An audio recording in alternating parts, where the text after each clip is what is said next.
அனைவருக்கும் மாலை வணக்கம். இன்று டாபிக் புரட்சி தலைவர் பொன்மனச்செம்மல் டாக்டர் எம்ஜி ராமச்சந்திரன் அவர்களின் 15வது பாகம் 15th எபிசோட் வெற்றிகரமாக போய் கொண்டிருக்கிறது. அனைத்து எம்ஜிஆர் ரசிகர்களுக்கு என் மனமார்ந்த நன்றி.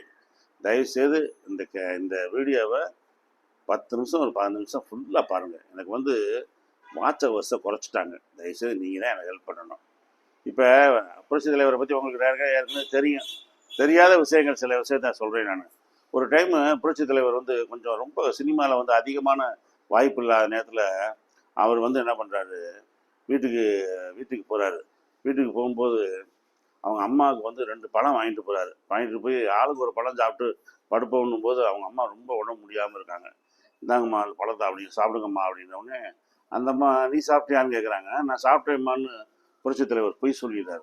சொன்னோடனே அந்த அம்மா 2 பழத்தை சாப்பிட்டு தண்ணி குடிச்சிட்டு படுத்துறாங்க. புரட்சி தலைவர் பாருங்கள், அப்படியே வெறும் வயிறோட தண்ணியை குடிச்சிட்டு பேசாமல் அந்த வீட்டில் படுத்துட்டாரு. என்ன எவ்வளோ வறுமை பாருங்கள். அவருக்கே ஒரு காலத்தில் யானைக்கவுனின்ற இடத்துல தான் சென்னையில் இருக்காங்க. அது கொஞ்சம் சாதாரணமான ஏரியா. அப்புறம் கொஞ்சம் படத்தில் நல்லா நடித்த உடனே சென்னையில் சிட்டிக்குள்ளே வர்றாங்க. அப்போ மோகன்ராம் கூட இப்போ தமிழ் படங்களில் கூட நடிச்சுக்கிட்டு இருக்காரு. அவங்க டாக்டரும் நடிக்கிறாங்க. நயன்தாரா கூட எல்லாம் ஃப்ரெண்டாக நடிப்பாங்க. அவங்க டாக்டர் கொஞ்சம் வெயிட்டாக இருப்பாங்க. இப்போ இந்த மோகன்ராம்ன்றவருக்கு அவங்க அப்பா அவங்க தாத்தாலாம் அட்வொகேட்டு ஜட்ஜு லெவலில் இருக்காங்க. பெரிய ஃபேமிலி அவங்க.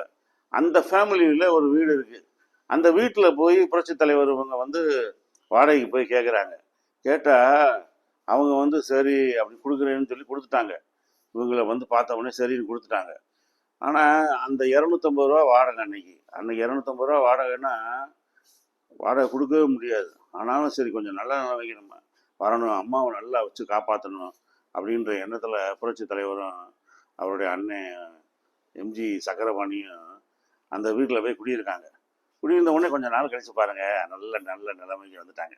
வந்ததுக்கப்புறமே அந்த அந்த மோகன்ராமோட அவங்க அப்பா அவங்க தாத்தாலாம் சொல்கிறாங்க, நீங்களே வாங்கிக்கங்கப்பா, எங்கள் வீட்டை வாங்கிக்கங்கப்பா அப்படின்றாங்க. இவங்களுக்கு ஒரே ஆச்சரியம். ஏன்னா எப்பயுமே வீட்டில் இருக்கிற வீட்டுக்காரங்க நீ முதல்ல காலி பண்ணுப்பா, ஆளை போப்பா அப்படிம்பாங்க.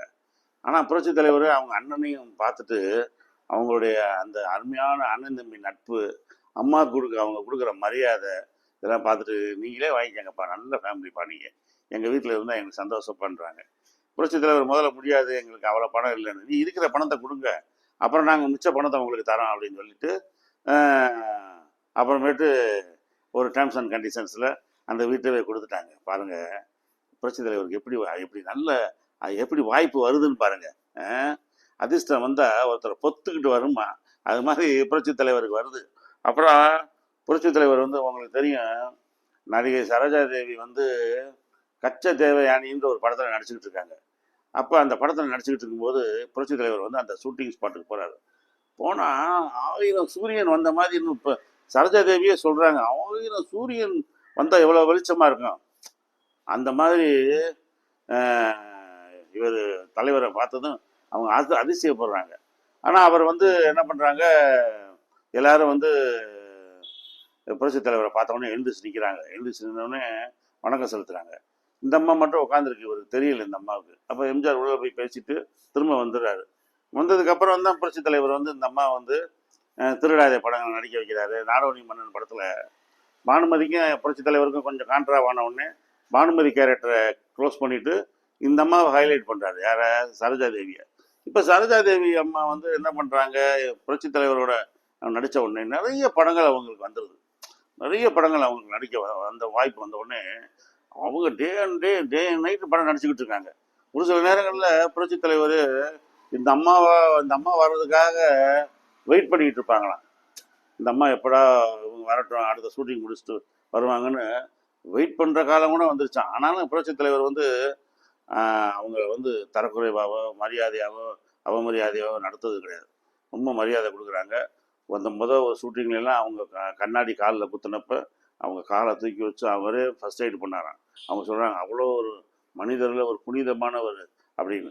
ஆனால் அந்த அவங்க பாருங்கள், சினிமா தொழிலில் எவ்வளோதான் நன்றியாக நம்ம விசுவாசமாக இருந்தாலும் சில நேரத்தில் அவங்க வித்தியாசத்தை அவங்க நன்றியை காட்டுவாங்க. எப்படி இப்போ எம்ஜிஆரை வந்து 1967 சுட்டுட்டாங்க, கழுத்தில் சுட்டுட்டாரு எம்ஆர் ராதா. சுட்ட உடனே புரட்சி தலைவருக்கு வந்து ஹாஸ்பிட்டலில் அட்மிட் ஆகிட்டார். அப்போ தேவர் கேட்குறாரு சரோஜா தேவி அவங்க அம்மாட்ட, ஏம்மா எம்ஜிஆரோட அவ்வளோ படத்தில் புக் பண்ணியிருக்கீங்களேம்மா, அடுத்த வருஷம் நடிச்சிருவீங்களா அப்படின்னு. பார்ப்போம், ஷூட் பண்ணியிருக்காங்க, அவருக்கு வந்து மார்க்கெட் போகாமல் இருந்தால் கூட நடிப்பான், மார்க்கெட் போயிருச்சுன்னு வைங்க இனிமேல் அவரோட நடிக்க முடியாது அப்படின்னு இருக்காங்க. எப்படி பாருங்க, அதுதான் சினிமா உலகம். எவ்வளோ நன்மை செஞ்சாலும் அவங்க செய்கிற நன்மை அதுதான். உடனே இப்போ எம்ஜிஆர் ஹாஸ்பிட்டல்லேருந்து வந்துட்டாரு, படத்தில் நடிச்சுக்கிட்டு இருக்காங்க. நடித்த உடனே இந்த சரோஜா தேவி சொல்கிறாங்க, புரட்சி தலைவர் எம்ஜிஆரோட நடித்தா நேம் எல்லாம் அவருக்கு தான் போகுது, மாசெல்லாம் அவருக்கு தான் போகுது, நம்மளுக்கு கேரக்டரே இல்லைங்க, கொஞ்சம் வேஸ்ட் ஆகுற மாதிரி இருக்குது. நடிகர் திலகம் சிவாஜி கணேசனோட நடித்தா நல்லா நடிக்க முடியுது, அதனால் நான் அவரை தான் நடிக்கிறதுக்கு விரும்புகிறேன் அப்படின்றாங்க. எப்படி பாருங்கள். அப்போ நீதிக்கு பின் பாசம் எடுத்துக்கிட்டு இருக்காரு தேவர். அப்போ அந்த நீதிக்கு பின் பாசத்தில் பாதி ஷூட்டிங்க்கு நான் வரமாட்டேன் அப்படின்றாங்க அவங்க. அப்படியே நீங்கள் முடிஞ்ச வேற ஆளை கூட போட்டு எடுத்துக்கோங்க அப்படின்றாங்க. இந்த சூழ்நிலையில் தான் அரசக்கடலை படத்தில் வந்து சரோஜா தேவியை வந்து பாதியில் கட் பண்ணிவிட்டு உள்ள இவங்க புரட்சி தலைவி ஜெயலலிதா அம்மா உள்ள நுழைக்கிறாங்க. அன்னைக்கு யார், பானுமதி அம்மா கட் பண்ணிவிட்டு சரோஜா தேவியை நுழைச்சாங்க. சரோஜா தேவி டாப்பில் போனாங்க. சரோஜா தேவி டாப்பில் போனோடனே சரோஜா தேவி இப்போ கான்ட்ரா பண்ணோடனே சரோஜா தேவியை கட் பண்ணிவிட்டு ஜெயலலிதா அம்மா புரட்சி தலைவியை கொண்டாண்டார் தலைவர். எப்படி பாருங்க, அதுதான் ஒவ்வொரு காலகட்டம். சினிமா துறையில் ஒவ்வொருத்தர் நம்ம என்னதான் நன்மை செஞ்சாலும் அவங்க பதில் நன்மை செய்கிறதுல கொஞ்சம் அசட்டையாக தான் இருப்பாங்க. அது சினிமாவில் ரொம்ப நம்ம ஜாக்கிரதையாக இருக்கணும். சரி, இப்போ புரட்சி தலைவர் என்ன சொல்கிறாரு, இந்த ஒரு செங்கல்பட்டில் ஒரு ஷூட்டிங் முடிச்சு நைட்டு ஒரு 12-12:30 மணி போல் லேட் நைட்டில் போகிறாரு. ஒரே இருட்டுனா ரோட்டில் ஒரு போலீஸ் நிற்கிறாரு. ஒரு போலீஸ் நின்னோடனே எம்ஜிஆர் வண்டி முன்னாடி போய், புரட்சி தலைவர் வண்டி முன்னாடி போயிட்டு பின்னாடி வருது. பின்னாடி வந்தவுடனே இந்த தலைவர் என்ன பண்ணுறாரு, வண்டியை நிப்பாட்ட சொல்கிறாரு. நிப்பாட்டி அந்த போலீஸ்கார்ட்ட கதவை திறந்து உள்ளே உட்காருங்க அப்படின்றாரு. அந்த போலீஸ்கார் சொல்கிறாரு, இல்லைங்க நான் பஸ்லேயே போய்க்கிறேன்றாரு. தலைவர் சொல்கிறார், புரட்சி தலைவர், லேட் ஆயிடுச்சு, லேட் நைட்டு, இனிமேல் பஸ்ஸு வராது, நீங்கள் இப்போ காரில் போய் வீட்டில் இறங்கிக்கிட்டிங்கன்னா அப்புறமேட்டு நீங்கள் காலையில் டியூட்டிக்கு போயிடலாம் அப்படின்றாரு. உடனே அவர் எம்ஜிஆர் பேச்ச தட்ட விரும்பாமல் வேண்டா விருப்ப வண்டியில் ஏறி உட்கார்றாரு. வண்டியில் ஏறி உட்கார்ந்த உடனே புரட்சி தலைவர் வாழைப்பழம், பன்னு, பிஸ்கட்லாம் அவர் கொடுக்குறாரு. இந்தாங்க நீங்கள் சாப்பிடாமல் இருப்பீங்க, சாப்பிடுங்க அப்படின்னு. உடனே அவர் சொல்கிறாரு, சார் நீங்கள் ஏற சொன்னீங்கன்னு தான் ஏறினேன், அதுவே நான் விருப்பம் இல்லாமல் தான் இப்போ வண்டியில் ஏறி உக்காந்துருக்கேன், நீங்கள் இந்த பழம் பிஸ்கட்டை கொடுத்தீங்கன்னு வைங்க, எனக்கு என்னை வந்து நீங்கள் ரொம்ப அவமானப்படுத்துகிற மாதிரி, நான் சாப்பிடக்கூடாது, சாப்பிட மாட்டேன், நான் ஒரு கவர்மெண்ட் சர்வெண்ட்டு அப்படின்றாரு. புரட்சி தலைவர் ஆச்சரியம் வர்றா சிரிச்சுட்டு, சரி அப்படின்ட்டு, நான் தான் எம்ஜி ராமச்சந்திரன் அப்படின்னு புரட்சி தலைவர் சொல்கிறாரு. கேள்விப்பட்டிருக்கேன், நான் உங்கள் படங்கள்லாம் பார்த்ததில்ல, நான் சினிமா பார்க்க மாட்டேன் அப்படின்றாரு. எப்படி பாருங்க, அப்படியே வரிசையாக பேசிக்கிட்டே போகும்போது அப்படியே அவர் அப்படியே பிடி கொடுக்காமல் பேசுகிறாரு.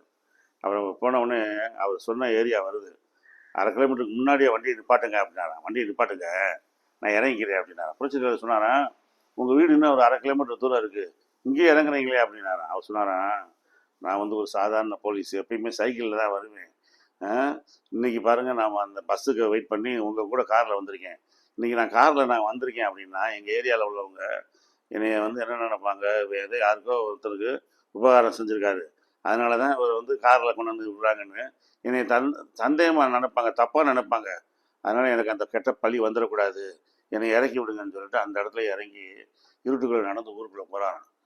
எம்ஜிஆருக்குன்னு ஆச்சரியம், மனுஷர்களில் இப்படியும் உதவியை வேணான்னு மறுக்கிற ஆள் இருக்காங்களா அப்படின்னு ஆச்சரியப்பட்டு அடுத்த நாள் அவர் பேர், அவர் எந்த ஸ்டேஷனில் வேலை பார்க்குறாருன்னு தெரிஞ்சு வச்சுக்கிட்டாரு. தலைவர் தான் நோட் எடுத்துருவார். அடுத்த நாள் காலையில் அவர் அந்த ஸ்டேஷனுக்கு ஃபோன் பண்ணுறாரு. டிஎஸ்பி எடுக்கிறாரு. தலைவர் சொல்கிறார், நான் தான் பேசுகிறேன், பிரச்சனை எம்ஜிஆர் பேசுகிறேன். சார் சொல்லுங்கள் சார் அப்படின்னுமா, உங்கள் ஸ்டேஷனில் நேற்று ஒரு போலீஸை மீட் பண்ணேன். ஆமாம் சார், அவர் ரொம்ப நல்லவர் சார், லஞ்ச லாவணியம் இதெல்லாம் எதுவுமே வாங்க மாட்டார் சார், பீடி, சிகரெட்டு, வெத்தலை பாக்கு, எந்த லாகரி வஸ்துக்கும் தண்ணின்னு எதுவுமே அடிக்க மாட்டார், ரொம்ப நேர்மையானவர், அவர் வந்து ரொம்ப நேர்மையான ஒழுக்கமானவர், எந்த கெட்ட பழக்கமும் ஆளாகாதவர் அப்படின்னு எம்ஜிஆர். ஆமாம், நேற்றே நான் பார்த்தேன் அவர் கேரக்டரை அப்படின்னு சொல்லும்போது அவர் டிஎஸ்பி சொல்லியிருக்காரு, அவருக்கு 3 பொண்ணுங்க சார், நேர்மையாக வாழ்றதுனால அவரால் 3 பொண்ணுங்களுக்கு கல்யாணம் முடிக்க முடியல, அதான் கொஞ்சம் கஷ்டத்தில் இருக்காரு அப்படின்னோடனே புரட்சித் தலைவர் என்ன சொல்கிறாரு, அவரை என்னை வீட்டில் வந்து பார்க்க சொல்லுங்க அப்படின்ட்டாரு. உடனே டிஎஸ்பி சொல்கிறாரு, உனக்கு ஒரு சரியான வாய்ப்பியா, புரட்சித் தலைவரே உன்னை கூப்பிட்டுருக்காரு, வாங்க வா வீட்டுக்கு போவோம், வா வீட்டில் போய் பாருன்னு. அவர் இல்லைங்க பார்க்க முடியாதுங்க, நான் எனக்கு அவருக்கு முன்ன பார்க்க பழக்கம் இல்லை, நான் பார்க்க முடியாதுங்க அப்படின்ட்டுருக்காரு. டிஎஸ்பி சொல்கிறாரு, நானே கூப்பிட்டு போகிறேங்க வாயா அப்படின்னு. ஸ்டேஷனில் உள்ள எல்லா போலீஸும் டிஎஸ்பி பேசும்போது எல்லாம் ஃபோனை போட்டு எல்லாமே புரட்சி தலைவர்கிட்ட பேசிட்டுக்கலாம், சார் நான் ஒரு போலீஸ் சார், இங்கே தான் சார் வேலை பார்க்குறேன் அப்படின்னு எல்லா போலீஸும் அன்பாக பழகுறாங்களாம். ஆனால் இவர் வந்து விலகுறாரு. இப்போ இவரை டிஎஸ்பி கூப்பிட்டு கம்பல் பண்ணி கூப்பிட்டு போய் தலைவரை தோட்டத்தில் பார்க்குறாங்க.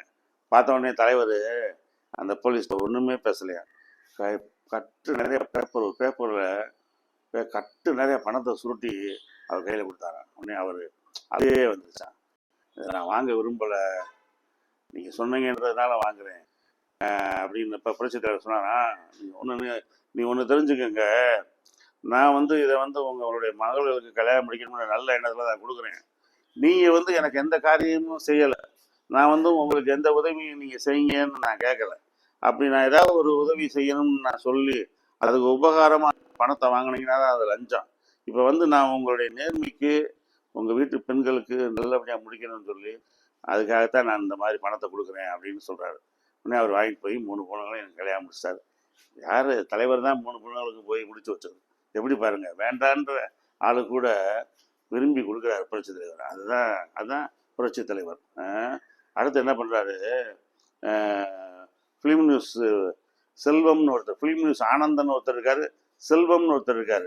புரட்சி தலைவர் காரை விட்டு வெளியே வராரு, எங்க ஸ்டுடியோ விட்டு வெளியே வராரு, இந்த செல்வம் குறுக்க வராரு. வந்தவுடனே இந்த செல்வம் அப்படின்னு கார் கண்ணாடி இறக்கி விட்டு புரட்சி தலைவர் சொல்கிறாரு. உடனே அந்த செல்வன்றவர், அண்ணே நானே உங்களை பார்க்கணும் தானே இருந்தேன், 2 நாளாக அவங்கள தேடிக்க இருந்தேனே, அப்படியா, சரி வாங்க என்ன விஷயம் அப்படின்றாரு. இந்த மாதிரி என் ஃப்ரெண்டோட தம்பிக்கு சென்னையில் தயாராகினதில் சீட்டு வேணும்னே, அந்த சீட்டு கிடைக்க மாட்டேங்குது, ஃபஸ்ட்டு லிஸ்ட்டும் போட்டாங்க, செகண்ட் லிஸ்ட்டும் போட்டாங்க, இனிமேல் எப்படின்னே கிடைக்கும், அதான் உங்களை ஒரு வார்த்தை பார்க்கலான்னு வந்தேன், பார்க்க முடியாமல் போச்சேனே அப்படின்னு. சீட்டு தானே வாங்கிடுவோம், நாளைக்கு வாங்க அப்படின்னு நாளைக்கு ஸ்டுடியோவுக்கு போயிருக்காரு. அவர் போய் இந்த மாதிரி செல்வம் ஃபிலிம் நியூஸ் செல்வம் அப்படின்லாம் போட்டு குறித்து கொடுத்துருக்காரு. எம்ஜிஆருடைய பிஏ திருப்பதி சாமின்றவர் ஆனால் பார்க்க முடியாது போப்பான்னு அனுப்பி விட்டாரான். ஏன்னா வந்தது நோஸ் கட் பண்ணிட்டாங்களே அப்படின்ட்டு வெளியே வந்திருக்காரு. உடனே எம்ஜிஆர் அந்த நேரத்தில் ஷூட்டிங் முடிஞ்ச உடனே, அண்ணே இந்த மாதிரி உங்களை பார்க்க முடியலண்ணே உடனே வந்து, அப்படியா ரைட்டு சீட்டு வாங்கிடுவேன் போயிட்டு வாங்க அப்படின்னாரான். அப்புறம் அடுத்த நாள் தோட்டத்தில் அவர் புரட்சி தலைவர் உட்காந்துருந்தாரான். நிருபர்கள்லாம் பேட்டி எடுத்துக்கிட்டு இருக்காங்களாம். அப்போ எல்லாரும் சேரில் உட்காந்துருக்காங்க, புரட்சி தலைவர் மட்டும் ஒரு சேரில் உட்காந்துருக்காரு. இப்போ அந்த செல்வம்ன்றவர் எம்ஜிஆரை பார்க்க தங்கி வந்துக்கிட்டு இருக்காரு. என்ன செல்வம், சீட்டு கிடைக்கலன்னு வருத்தப்படுறீங்களா, இந்த சீட்டு இருக்குது பாருங்கள் உட்காருங்க, 2 பேரும் ஒரு சீட்டில் 2 பேரும் உட்காருவோம் அப்படின்னு உட்கார வச்சாங்க. அவர் என்னடா நிலைமை புரியாமல் காமெடி பண்ணிக்கிட்டு இருக்காரு புரட்சி தலைவர் அப்படின்ட்டு அன்னைக்கு பேசி முடிச்சுட்டு அவர் போயிட்டாரா. புரட்சி தலைவரும் போயிட்டார், வீட்டுக்கு போயிட்டார். என்னடா அந்த மாதிரி அந்த நண்பனுக்கு வந்து சீட்டு வாங்கி கொடுக்க முடியலையே நம்மளால் அப்படின்னு சொல்லி வேதனைப்பட்டு புரட்சி அவர் ஃப்ரெண்டுக்கு ஃபோன் பண்ணாரான். இந்த மாதிரி சாரிப்பா, நான் புரட்சி தலைவரை வந்து ரொம்ப நம்பியிருந்தேன், இந்த மாதிரி சீட்டு வாங்கி கொடுத்துருவாருன்னு, ஆனால் பாருங்க என்னால் வாங்கி கொடுக்க முடியல, போச்சுக்காதீங்கப்பா, மன்னிச்சுக்கோங்கப்பா அப்படின்னு இருக்காரு. அப்போ என்ன பண்ணியிருக்காரு புரட்சி தலைவர், அந்த அவர் ஃப்ரெண்டு சொல்லியிருக்காரு, 2 நாளைக்கு முன்னாடியே சீட்டு கிடச்சிருச்சுப்பா, புரட்சி தலைவர் வந்து உன்னைய தேடி இருக்காரு, உன்னை கிடைக்கலன்னு ஒன்று எங்களுக்கே எங்களை கான்டாக்ட் நம்பரை பிடிச்சி ஃபோன் பண்ணி எங்களுக்கு சீட்டு வாங்கி கொடுத்துட்டாரு, என் பையன் 2 நாளாக காலேஜ் போயிட்டு இருக்கான்ப்பா, உன்னைய தான்ப்பா பிடிக்க முடியலன்னு. அவர் வந்துட்டார், ஐயோ என்னையா அது தலைவர் இப்படி தேடி பிடிச்சி செஞ்சுருக்காரு அப்படின்ட்டு. அப்புறம் தலைவர்கிட்ட ஓடினாரா, தலைவா இப்படி செஞ்சுட்டீங்களே அப்படின்னு. உன்ட்ட 2 நாளாக தேடி தயார் இருந்தேன், நீ தான் சிக்கலை வாங்கி கொடுத்தேன், சீட்டு நம்மளால வாங்க முடியாதா, வாப்பா அப்படின்ட்டு இருக்காரு. எப்படி சொல்லி செய்வார், சொல்லாமல் சர்ப்ரைஸாக செய்யக்கூடிய ஒரு புரட்சி தலைவர். அப்புறம் ஒரு எம்எல்ஏ வந்து மகனுக்கு வந்து கல்யாணம் வச்சுருக்காரு. மகனுக்கு கல்யாணம் வச்சுட்டு குறிப்பிட்ட நாளில் வெயிட் பண்ணியிருக்காங்க. ஒரு தெருக்குள்ள தான் எம்ஜிஆர் புரட்சி தலைவர் வருவார் அப்படின்னு. அவங்க வந்து புரட்சி தலைவர் கரெக்டாக அந்த ஏரியாவுக்குள்ள போயிருக்காரு, அவங்க இல்லை. அந்த ஆளுக்கு அப்புறம் தலைவர் வரலான்னு கோவத்தில் போயிடுச்சுங்க. பார்த்தா புரட்சி தலைவர் அந்த நேரத்தில் உள்ளே போயிருக்காரு. உள்ளே நுழைஞ்ச உடனே இதில் என்னென்னா அங்கே வந்து பார்த்தா வேற ஒருத்தர் கல்யாணம் நடக்குது. இவங்க தெரியாமல் சரி இந்த இடத்துல தான் இதுதான் நம்ம ஆள் கல்யாணம்னு நினச்சிட்டு உள்ளே போயிட்டாங்க. உள்ளே போனால் அது வேற ஒருத்தருடைய கல்யாணம். பொண்ணு மாப்பிள்ளையை போய் எம்ஜிஆர் வாழ்த்திட்டு வேற வழி இல்லாமல் அந்த 10 பவுன் நகை கொண்டு போயிருக்காரு. பிஏ கொடுக்குறாரு எம்ஜிஆர்ட்ட. கொடுத்த உடனே புரட்சி தலைவர் அவங்ககிட்ட நகையை போட்டார். நகையை போட்ட உடனே அவங்களுக்கு ரொம்ப சந்தோஷம். எப்படி எப்படி வருது பாருங்க, பணம் வருது பாருங்க.